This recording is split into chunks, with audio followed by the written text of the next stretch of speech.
Assalamualaikum warahmatullahi wabarakatuh. Waalaikumsalam. Alhamdulillah wassalatu wassalamu ala rasulillah wala hawla wala quwata illa billah amma ba'du.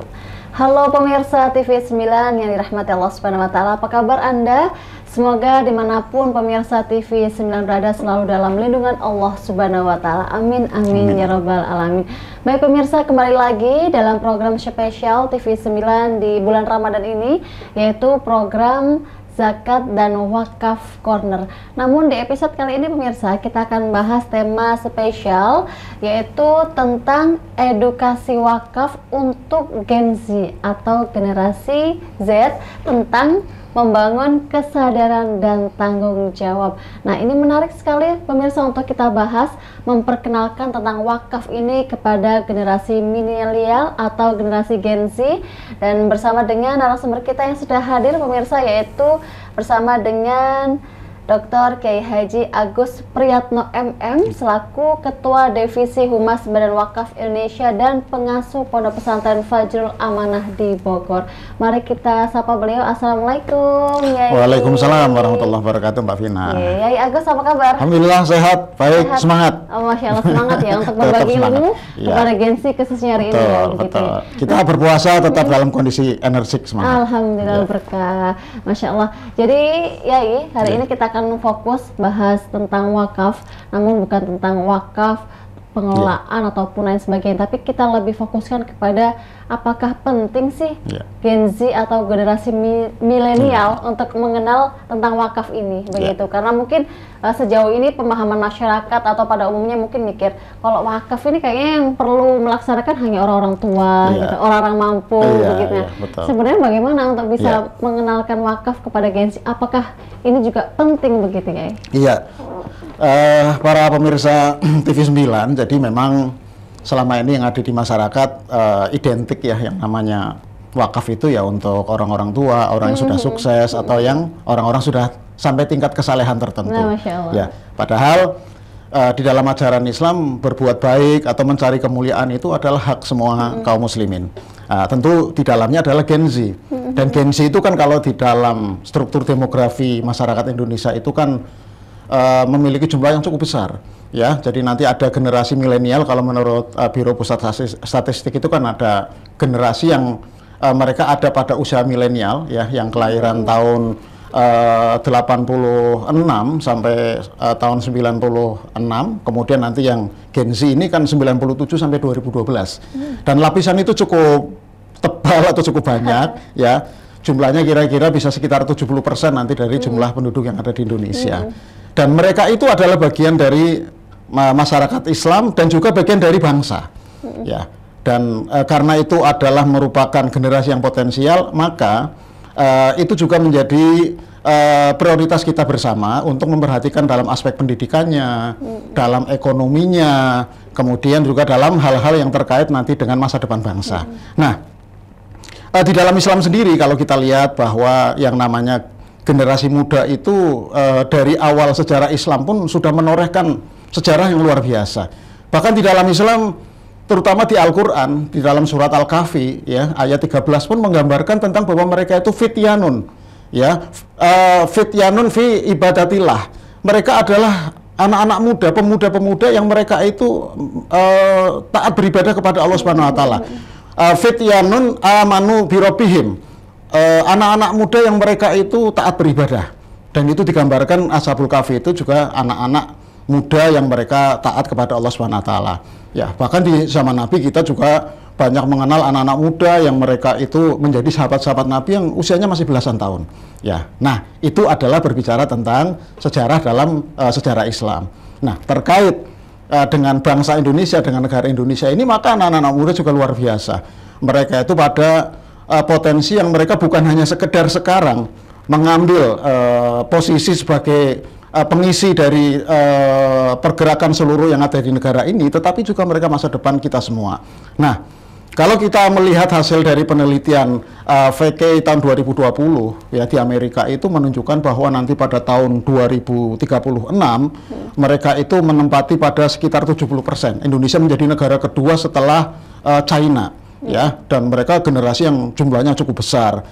Pertanyaannya menarik dari penelitian itu, apakah kalian itu memiliki harapan kebahagiaan dengan agama. Ya, dan ternyata ya hasil penelitiannya mengejutkan. Ternyata dari generasi yang mereka nanti 2036 itu akan mengisi banyak sektor itu ternyata menyatakan iya. Ya, bagi mereka agama penting dan akan membahagiakan masa depan mereka. Dan terbukti ya dalam World Giving Index dari 2018, negara Indonesia itu dari setiap lapisnya menunjukkan bahwa orang Indonesia itu agamanya kuat, dan yang kedua kepedulian ya terhadap kelompok lain, kepada orang-orang lain itu sangat tinggi. Dan hampir 6 tahun menempati nomor 1 dari indeks tentang World Giving Index itu. Indonesia menempati sebagai negara yang paling dermawan, dan ini potensial yang luar biasa, Mbak Vina. Paling dermawan seluruh dunia ya, nanti di bawahnya ada berbagai macam negara, tetapi itu seluruh dunia, dan itu bertahan 6 tahun di survei berkali-kali. Artinya bahwa pewarisan terhadap kepedulian kepada masalah bangsa, kepada masyarakat itu juga akan sampai kepada generasi-generasi milenial. Nah, masalahnya adalah bagaimana kita sebagai orang-orang yang sekarang pada posisi memberikan atau berkontribusi, memberikan informasi, mengedukasi, mendidik kepada mereka, bisa tersambung dengan generasi milenial ini, sehingga mereka akhirnya juga menjadi manusia-manusia yang soleh. Yang kedua, orang-orang yang peduli dengan nasib masyarakat, bangsa, dan negara yang ada di Indonesia, bahkan secara internasional dalam kehidupan yang universal. Itu yang paling penting. Ya, jadi begitu. Jadi karena milenial ini atau anak muda itu punya semangat untuk menolong itu tinggi, jadi mungkin rasanya perlu untuk memperkenalkan wakaf tadi, begitu ya? Iya, betul. Nah, apakah ada hubungan, ada relevasinya ketika mereka berwakaf, manfaat yang bisa mereka dapat sehingga mereka bisa semangat untuk wakaf gitu ya? Iya, jadi anak-anak muda itu, kalau generasi milenial dan generasi Gen Z ya, generasi Z itu, beberapa yang ada di dalam catatan kami secara akademis ya, secara by riset itu mereka punya beberapa karakter loh yang menarik ya. Yang pertama, keterbukaan dengan informasi. Mereka lost filter ya terhadap information, itu mereka terbuka. Jadi mereka generasi yang sangat terbuka dalam informasi. Kedua, mereka karena sudah terbuka informasi, mereka cenderung untuk inovatif. Ya, karena mereka sudah sadar bahwa untuk bisa eksis, survive dalam kehidupan sekarang dan masa depan, mereka harus terbuka dan harus inovatif. Nah, disinilah sebetulnya kita harus masuk dengan jiwa yang sama. Artinya, bahasa yang kita gunakan harus dengan bahasa mereka. Nggak bisa dengan bahasa-bahasa mungkin kaum bahasa generasi Gen X atau baby boomers itu dengan bahasa jadul, nggak bisa. Karena Al-Quran pun di dalam surat Ibrahim ayat 4 menyatakan hal yang sama. Ya, kita harus menggunakan bilisani qaumihi, ya, liyubayyina lahum, menggunakan bahasa kaum. Nah, bahasa ini kan sebagai alat komunikasi. Ya, kalau dulu komunikasi hanya verbal. Nah, sekarang mereka lebih banyak berkomunikasi tidak verbal, tapi menggunakan alat media dengan gadget, dengan laptop atau media-media digital yang lain. Nah, disinilah berarti ketika kita kepingin mengedukasi kepada generasi Z ini atau Gen Z ini, mau tidak mau kita menggunakan bahasa mereka. Ya, dan itu lebih efektif. Karena apa? Mereka lebih mudah mencerna ataupun bisa setiap saat mereka akses itu informasi. Nah, kalau dengan verbal kita perlu bertemu, ada waktu khusus, ada perjanjian, tapi kalau ini tidak. Mereka sambil ngopi di kafe, mereka ngobrol dengan teman-temannya, mereka bisa akses tuh informasi itu. Nah, disitulah ketika kita ingin mengedukasi apapun, kita harus masuk ke media-media yang memang dengan mereka akrab, mereka familiar dengan itu. Dan mau tidak mau ini adalah bukan pilihan, ini adalah keharusan untuk bisa mengikuti perkembangan zaman yang ada sekarang. Jadi sekali lagi kita harus bilisani qaumihi, dengan bahasa kaum. Ya, bahasanya para Gen Z sekarang adalah dengan bahasa digital, maka kita harus familiar dengan dunia digital. Berarti itu salah satu cara ya untuk BWI memberikan inovasi ataupun informasi kepada Gen Z. Salah satu yang efektif begitu ya. Iya, betul. Karena mereka juga lebih mudah mengakses digital dan lain sebagainya. Betul. Menarik sekali ini ya untuk kita bahas lebih lanjut di segmen berikutnya. Baik pemirsa TV9, tetaplah bersama kami dalam program Zakat dan Wakaf Corner.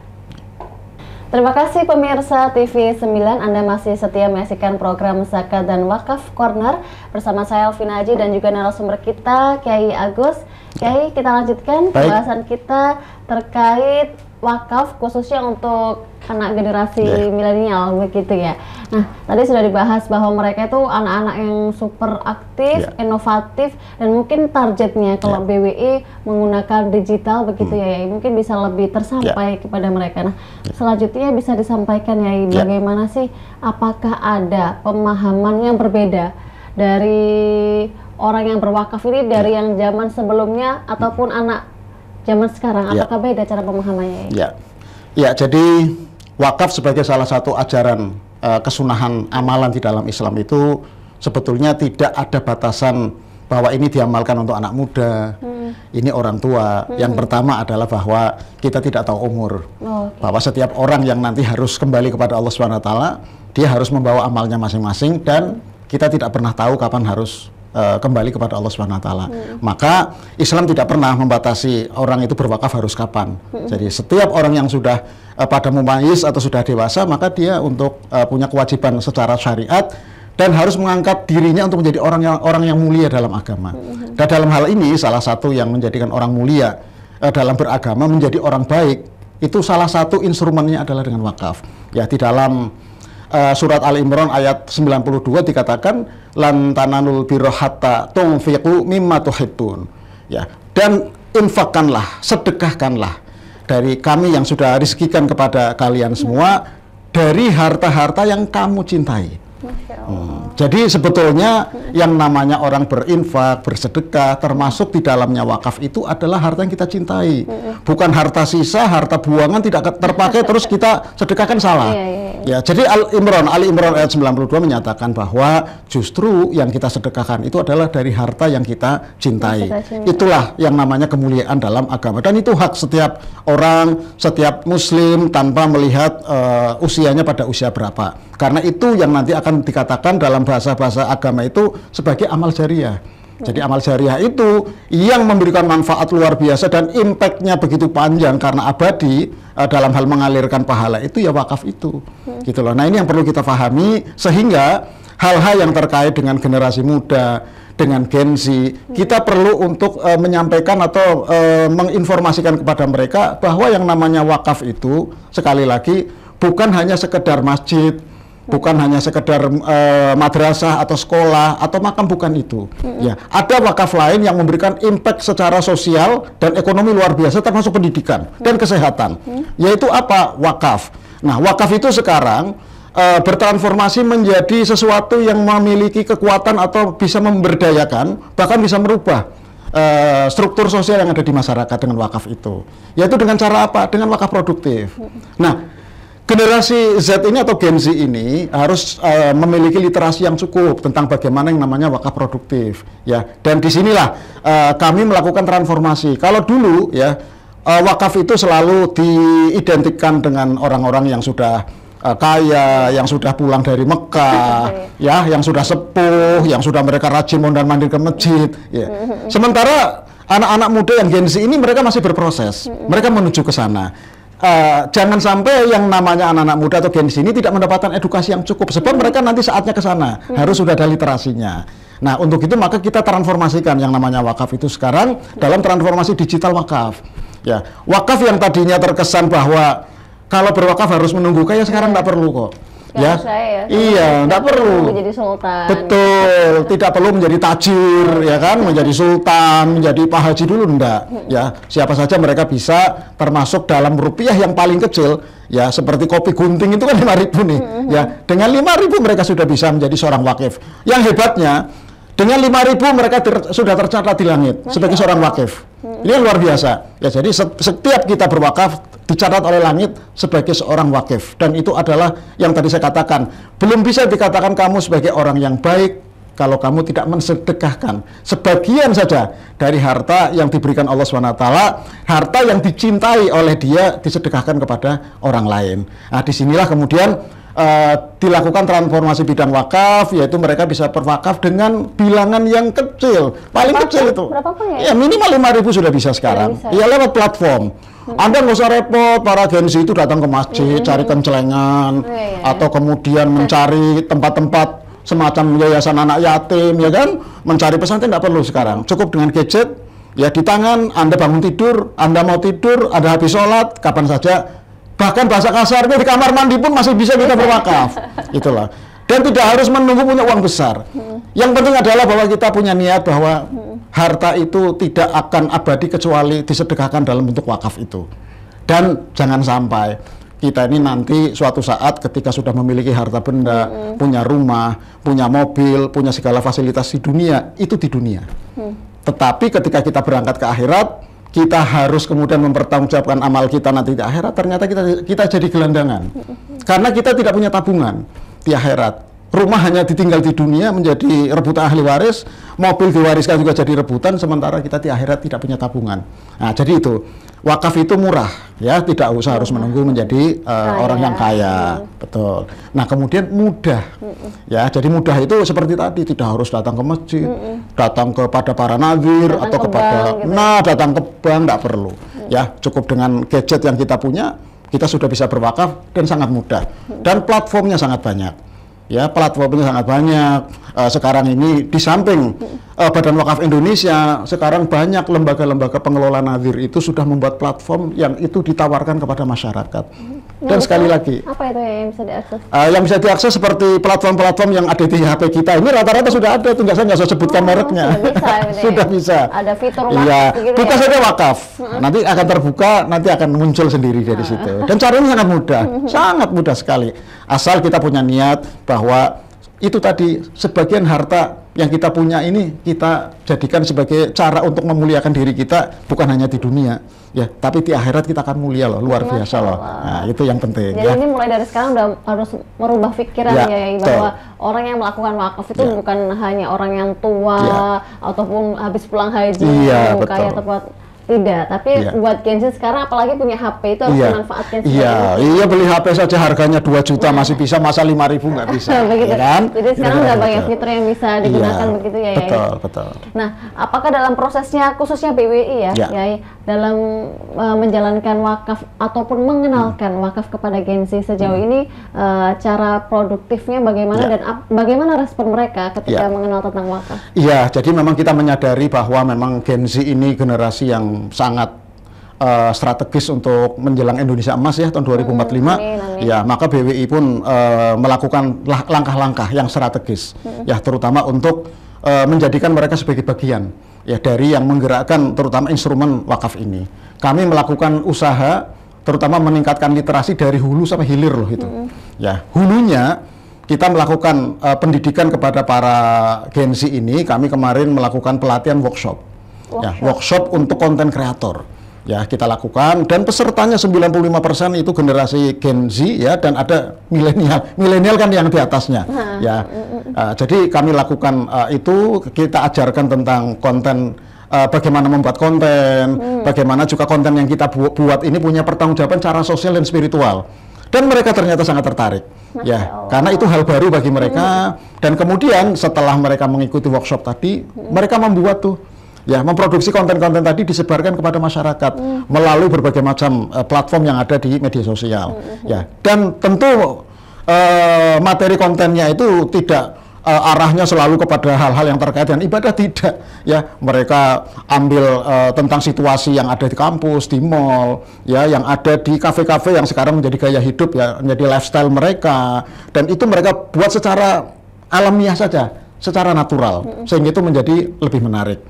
Di hilirnya, ya, kalau tadi kan hulunya, di hilirnya kita sudah melakukan berbagai upaya juga, salah satunya adalah membuat lomba-lomba tentang konten-konten yang sekarang digemari anak muda. Ya, baik itu berupa TikTok, YouTube, Facebook, itu kita bikin lomba. Dan ternyata pesertanya ribuan loh, Mbak.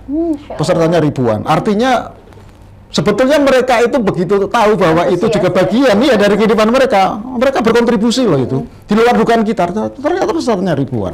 Dan artinya sebagaimana tadi saya sampaikan, generasi muda kita sebetulnya generasi yang mereka tetap sangat peduli kok dengan urusan sosial, dengan urusan agama mereka. Hanya mereka sebetulnya dalam proses untuk menuju ke sesuatu yang terus lebih baik dan lebih baik lagi.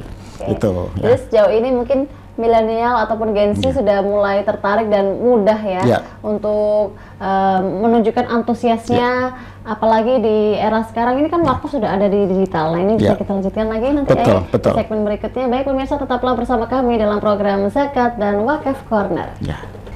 Pemirsa, kembali lagi dalam program Zakat dan Wakaf Corner. Kali ini bersama dengan Yai Agus. Yai, kita lanjutkan kembali. Tadi sudah dijelaskan banyak sekali tentang bahwa Gen Z ini sebenarnya ada rasa antusias tadi ya Yai, dari program-program BWI ketika diajak untuk berkontribusi khususnya dalam hal wakaf. Nah sejauh ini apakah mereka juga menunjukkan rasa inovasi, tanggung jawab setelah mendapatkan ilmu bahwa wakaf ini bisa dilakukan oleh anak muda loh gitu. Nah sejauh ini apakah mereka juga melakukan tanggung jawab itu Yai? Ya Mbak Vina dan para pemirsa TV9, memang tidak bisa kita hindari bahwa sekarang itu kan ilmu pengetahuan itu terus berkembang dan menjadi keharusan. Nah anak-anak yang sekarang pun sama, jadi mereka kalau kepingin survive, kepingin bisa berkompetisi, maka mereka juga harus memperhatikan tentang pendidikan. Nah dalam hal ini maka Badan Wakaf Indonesia itu melakukan berbagai macam edukasi ya ke berbagai macam community atau entitas ya. Kalau yang pertama kami ke kalangan pesantren dulu ya, karena di sanalah banyak santri ya. Di Indonesia itu kan jumlah santri luar biasa besar ya. Jadi contohnya di Jawa Timur saja ada sekitar 20.000 pesantren. 20.000 pesantren? Iya, di Jawa Timur saja. Di Jawa Barat itu hampir sekitar 25.000 pesantren. Bayangkan saja kalau satu pesantren itu 500, ya 500 santri saja, maka bisa kita hitung mungkin ada sekitar 14 juta santri di seluruh Indonesia. Dan itu adalah satu lapisan demografis yang luar biasa, itu adalah aset masa depan. Maka kami juga melakukan sosialisasi kepada kalangan pesantren supaya nanti mereka juga bisa mengedukasi kepada anak-anak santri yang besok mereka akan menjadi kalangan terdidik baik secara agama ataupun nanti secara umum. Ya, itu sudah kita lakukan. Terakhir itu ada di Probolinggo. Kita bertemu dengan 120 pesantren besar di sana. Ya, menjelaskan tentang pesantren kaitannya nanti dengan perkembangan dunia pendidikan khususnya pesantren yang ada di Jawa Timur. Nah, kemudian ada satu hal yang lebih penting lagi, bahwa sebagian dari yang tidak di pesantren mereka ada di pendidikan umum. Kemudian mereka kuliah di kampus-kampus yang ada di seluruh Indonesia. Nah, ini kami juga melakukan sosialisasi di sana. Kami punya program namanya Wakaf Goes to Campus. Wakaf? Goes to Campus. Program BWI ya? Iya, program BWI. Dan kemarin kami sudah melakukan seri yang ke-15. Ya, sudah 15. Dan sasarannya adalah para akademisi. Di dalamnya ada dosen, ada mahasiswa. Nah, kebanyakan mereka memang harus kita akui bahwa edukasi ataupun literasi para generasi muda terutama di kampus pun masih sangat rendah. Disinilah pentingnya kami, kenapa kami harus masuk ke kampus. Karena mereka besok akan menjadi lapisan masyarakat potensial yang secara ekonomi akan menjadi masyarakat menengah.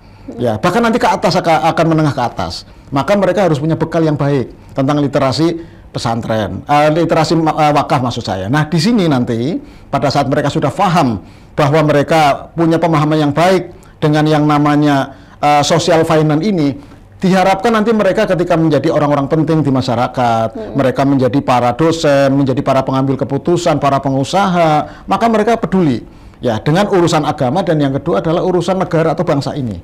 Karena mereka akan menjadi, mungkin sekarang masih kelompok elitis ya di masyarakat, dan mereka harus punya bekal itu.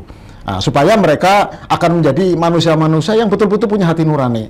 Mereka sangat peduli dengan lingkungan sekitar, ya, sehingga nanti ketika mereka menduduki menjadi pejabat-pejabat semacam di BUMN, nanti akan ada CSR yang betul-betul mereka perhatikan, sasarannya kemana menjadi baik.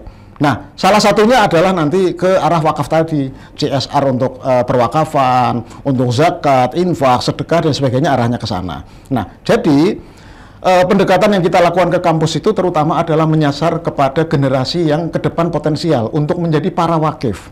Ya, dan ternyata betul, Mbak Vina, bahwa untuk saat ini ya, di data yang ada di Badan Wakaf Indonesia, wakif yang paling besar berpotensi dan sudah menunjukkan kontribusi mereka dalam wakaf secara nasional adalah dunia kampus.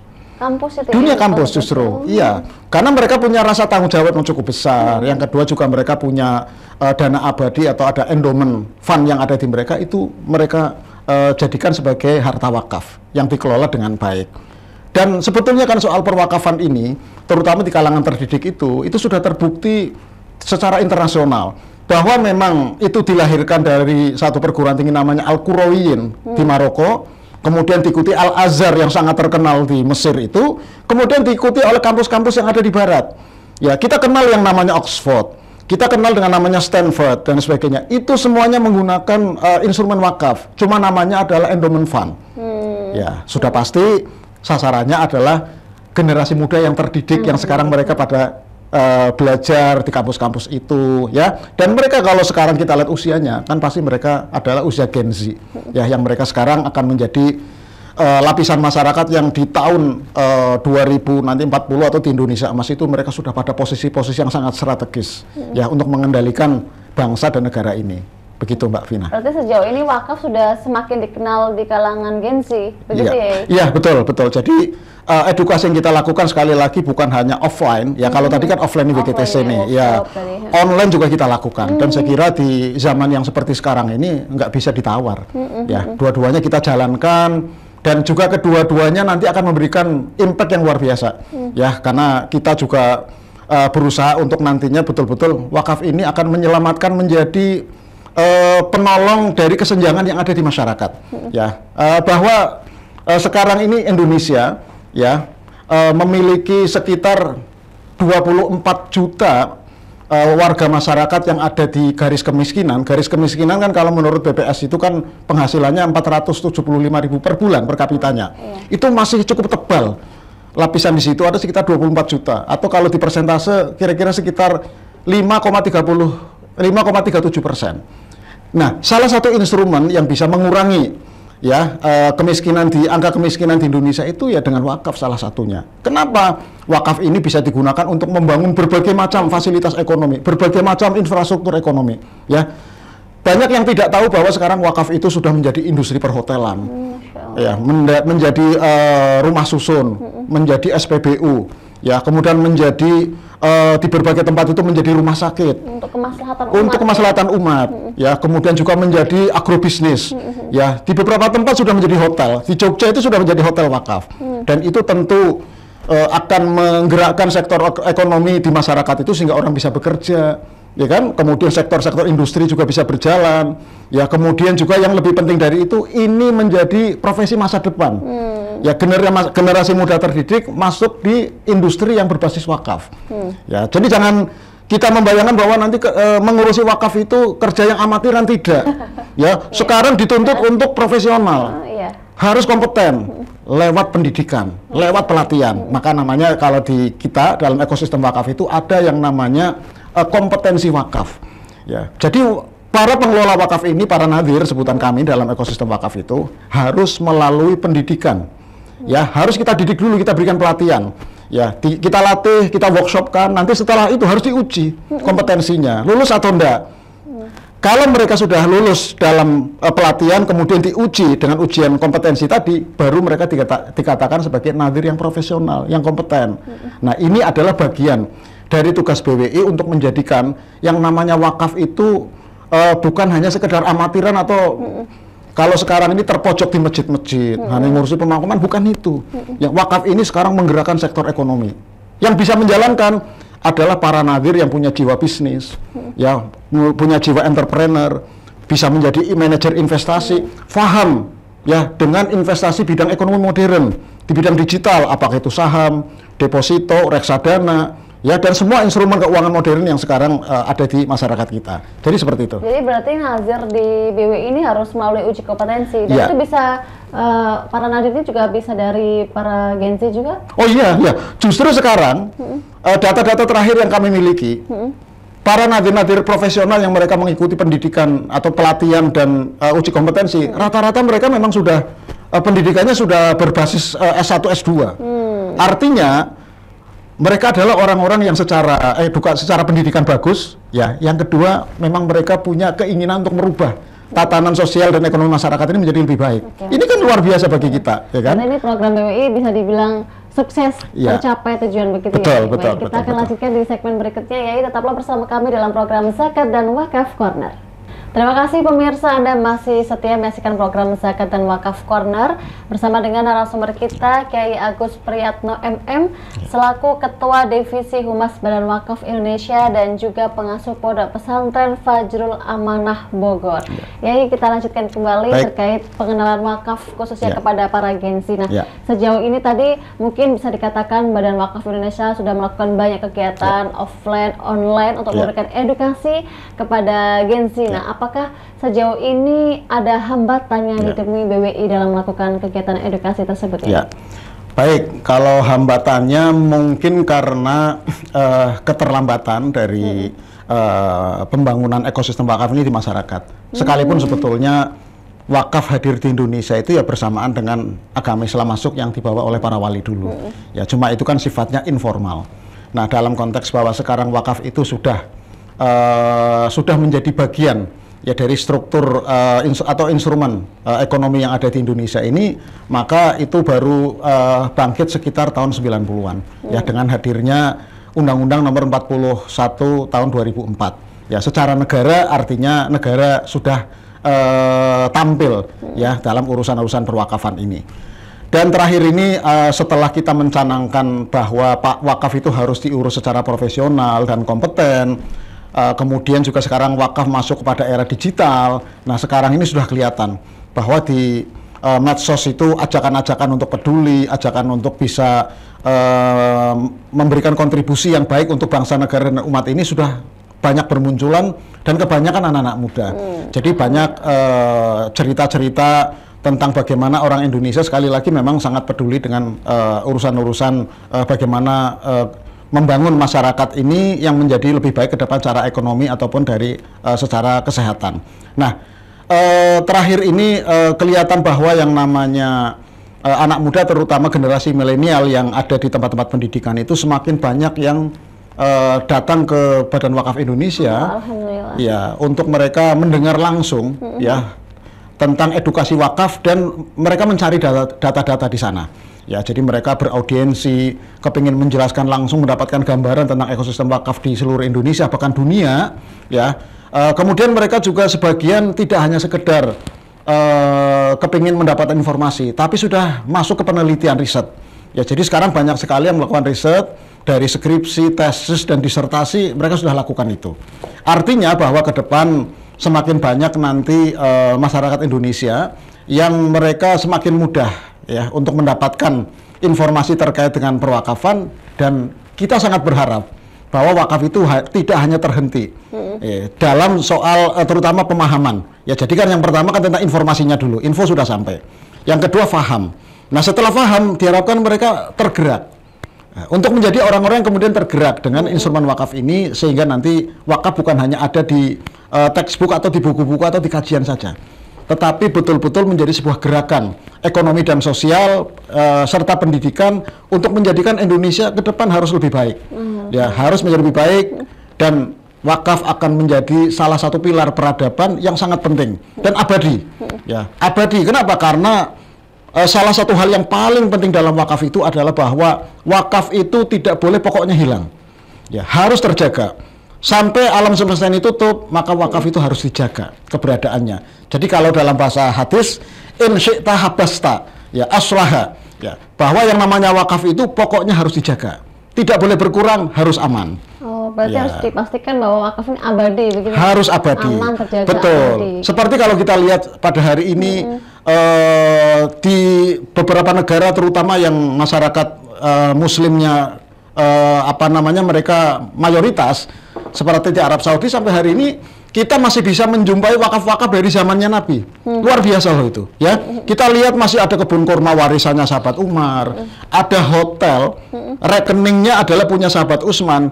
Itu di rekeningnya sekarang tercatat 12 triliun loh. Kan luar biasa itu. Ada rekeningnya Utsman bin Affan. Iya.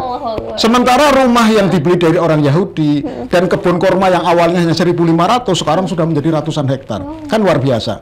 Nah, kemudian juga kalau kita lihat di negara-negara Turki, ya, Pakistan, termasuk Palestina yang sekarang sedang berseteru dengan dengan Israel, itu adalah mereka dulu negara yang persentase angka luasnya wilayah wakaf itu sangat besar di sana.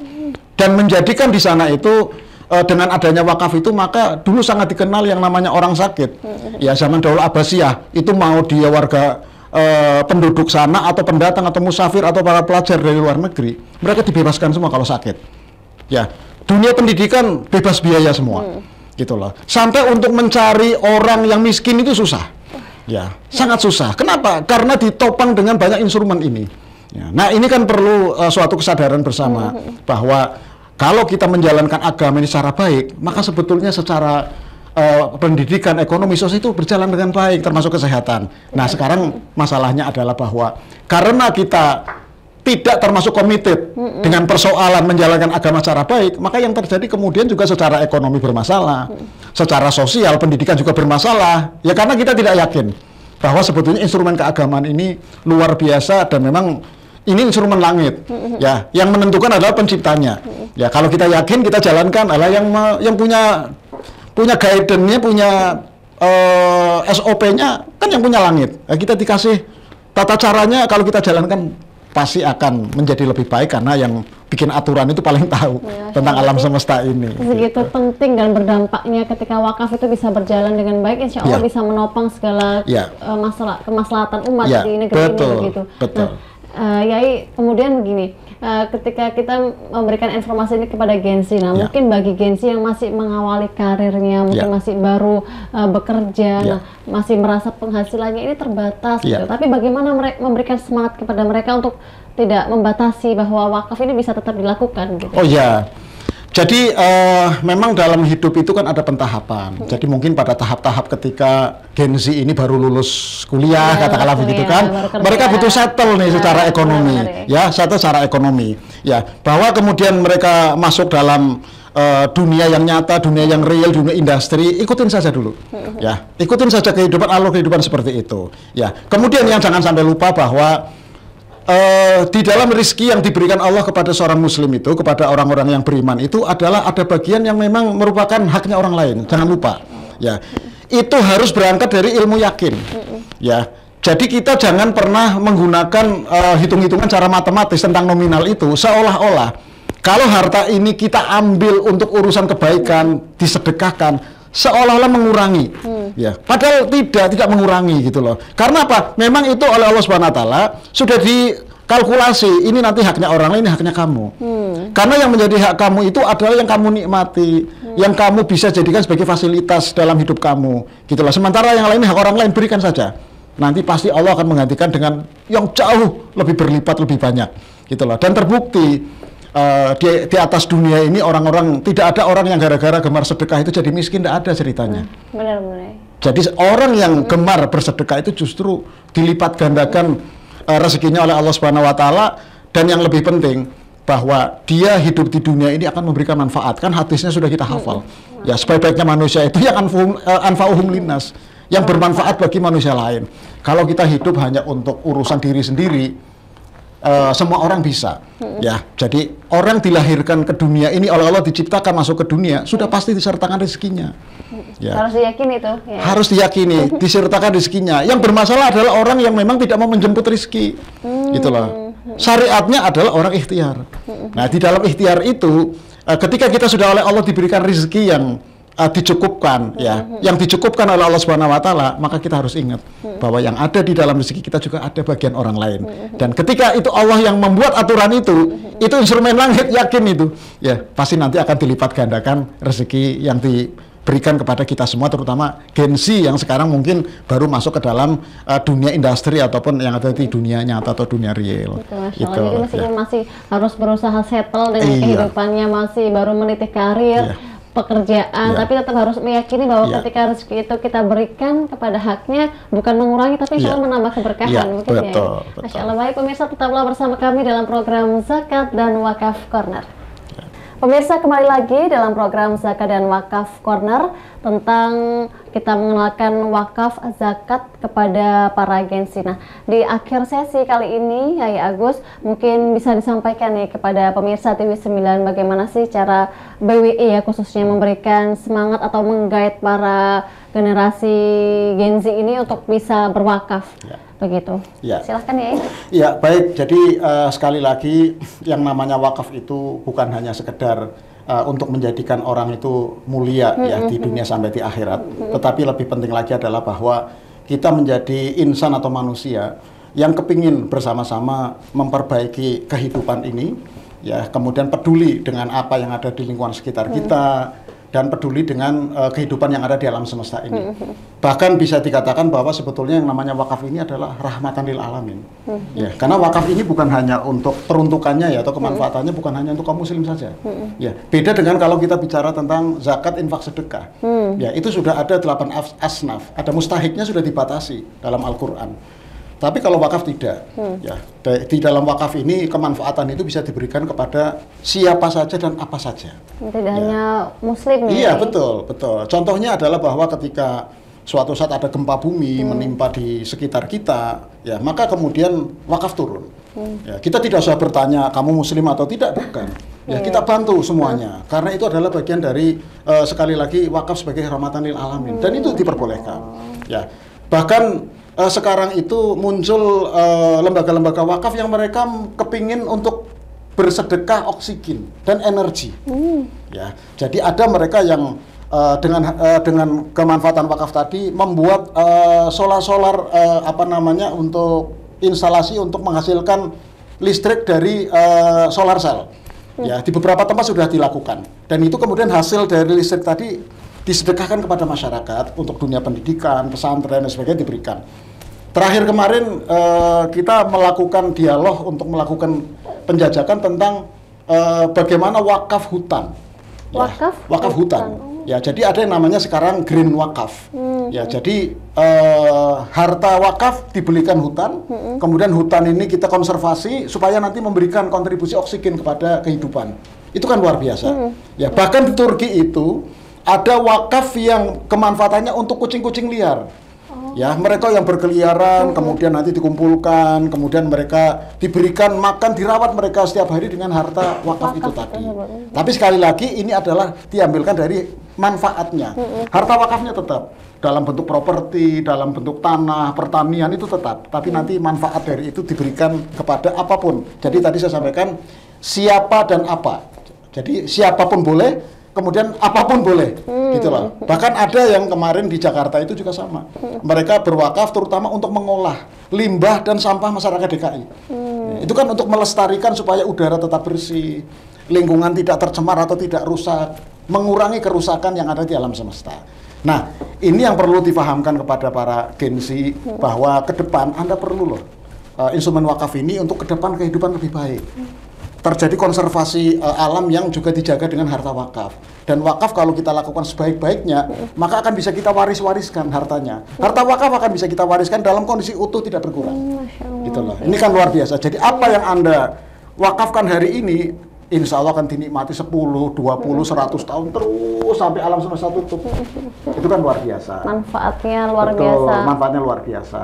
Nah, untuk itu maka tidak susah sebetulnya untuk berwakaf itu, karena tadi saya sudah sampaikan bahwa wakaf itu mudah. Ya, maka sekarang kita bangun platform-platform yang anak muda itu bisa mudah untuk menjangkaunya. Oke, gimana itu? Ya, nah kalau kita punya gadget ya, pasti kita punya semua lah ya, karena jumlah gadget di Indonesia lebih banyak dari jumlah penduduk. Iya, benar. Ya, artinya kadang-kadang satu orang HP-nya dua, HP-nya dua, ya kan, yang satunya buat komunikasi pribadi, satu buat bisnis, ya, atau yang lain tergantung kepentingan kita. Nah, banyak platform yang sudah ada beredar dan ada di dalam platform yang sangat familiar di kita ya, istilahnya adalah marketplace itu sudah tinggal diketik wakaf itu sudah muncul. Di Badan Wakaf Indonesia ya, sekarang ada yang namanya platform satu wakaf. Ya, jadi kita buka aja websitenya, di googling saja, cari ada satu wakaf. Kita pencet. Satu wakaf ya. Satuwakaf.id. Satuwakaf.id. Ya, nanti kita pencet akan muncul tuh. Anda mau berwakaf berapa? Untuk apa? Itu lebih penting lagi. Ya, nanti di situ ada pilihan. ya wakaf Anda itu akan digunakan untuk apa? Karena memang harus jelas. Ketika kita bertransaksi wakaf, maka kita harus jelas. Yang pertama nanti besarnya berapa, akadnya adalah wakaf, yang kedua digunakan untuk apa. Oh, fiturnya lengkap begitu ya? Oh ya lengkap. Nanti silakan pilih. Ya di situ ada yang kontribusi untuk para penghafal Quran, pendidikan. Pencet juga lagi nanti ada untuk masjid-masjid yang istilahnya yang mereka tidak terawat. Masjid di daerah pinggir yang mereka itu sudah rusak masjid-masjidnya akan kita bangun. Untuk bencana alam, ya, atau seperti sekarang di Gaza untuk pemulihan, untuk Gaza, dan itu pilihannya sangat banyak. Ya, nanti tergantung kita. Kita tertarik untuk berwakaf untuk bidang apa? Mau sosial, kesehatan, beasiswa juga ada di sini. Oke, siap. Terima kasih, Yai. Gitu. Ini informasinya sangat valid dan juga bisa diterima oleh masyarakat dan tentunya buat Kenzi, manfaatkanlah HP sebaik mungkin. Silahkan diakses tadi di satu wakaf. Di situ kita bisa melakukan transaksi wakaf dengan mudah begitu, Yai. Yai, terima kasih atas ilmunya hari ini, berkah manfaat untuk kita semua. Sehat selalu, Yai. Baik pemirsa TV Ismila, usai sudah kebersamaan kita di program Wakaf dan Zakat Corner. Saya Elvina Ji mohon undur diri. Sekian, wassalamualaikum warahmatullahi wabarakatuh. Waalaikumsalam.